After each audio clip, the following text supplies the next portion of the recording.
Hi everyone, dear friends, my name is Terry Oldfield and I'm here in Australia in my studio. I'm really excited to see the launch of the new film and I've enjoyed working on this project very much.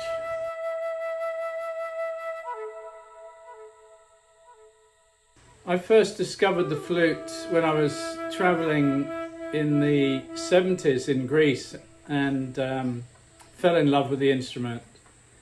I had no idea at the time that it was going to become my life path, and I'm very happy that it continues today. And I used mainly the Bansuri flute on the music for the movie. There's also an instrument called the monochord, which is it's a modern instrument, but every string plays the same note, so it provides a wonderful background sound for improvising on the Bansuri flute. And my favourite flute is still my silver flute, which is the original instrument that I discovered in Greece.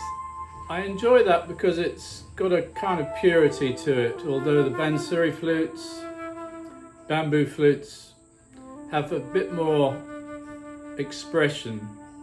The possibilities on the Bansuri are a bit more like the human voice. You can bend the notes up and down, and so you can express yourself a bit more clearly.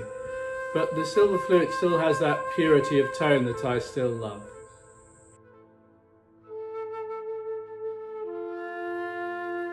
I used to listen to a lot of music, but today I don't listen to much at all, actually. As a musician, I'm much more interested in playing music and keeping the mind clear. If I listen to too much music, I'm like a magnet for melody, and it tends to get stuck in there and influence the way I play, the way I compose.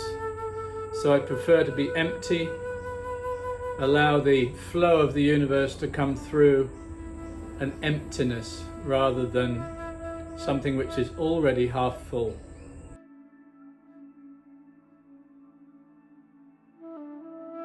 I have a love affair with India. I first went there in 1971, spent a whole year traveling with a backpack, searching for something that I now know is already here. No more searching, I've arrived in this place, in this spot. I have a great gratitude for the ancient traditions of India. I still practice yoga. I don't do any meditation, I just do the yoga to keep the body healthy. I've given up all practices. I'm here now in this present moment, available to be with whatever happens.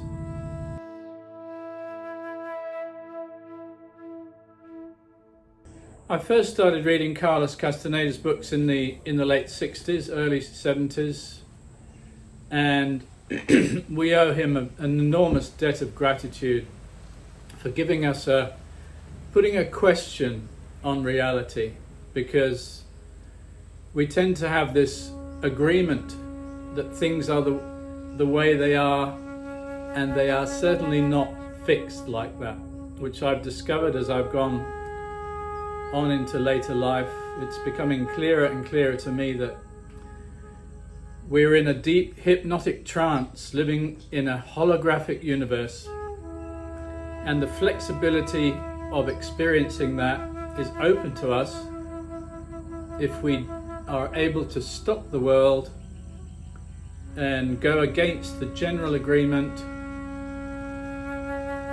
which is how I live my life these days.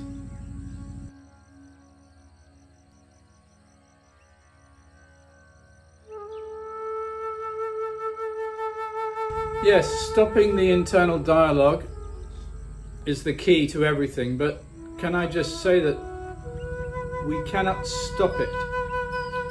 It stops when the understanding comes into play.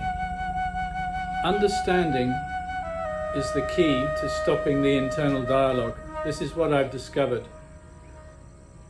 The mind has to be satisfied in order to let go of the normal way of seeing things. It's the internal dialogue that keeps things fixed in the general agreement, and that internal dialogue, the stream of thinking will stop. It'll all fall away when it understands. It literally understands itself out of existence, and peace, the underlying peace, is there. It's always here. Yes, I totally agree with the expression of the Nagual in Castaneda's books. Don Juan's term, the Nagual, is that state of emptiness when this mind-body mechanism is allowed to be empty, so the universe can flow through in its natural state. So this is a means, is a vehicle of expression instead of a expressive kind of person. There's no person here. Let me just get my flute a second. This is the Bansuri flute that I used for most of the music on the series. Now, as an empty sensing mechanism, I can either play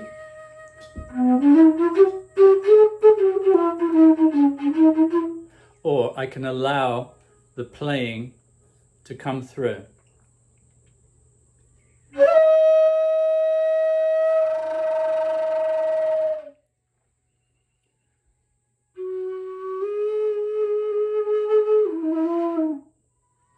And the difference in expression is just immediately noticeable, and anyone that hears from that place of emptiness is immediately drawn into the absence of agreement, which means that the internal dialogue which creates the world stops and becomes more flexible.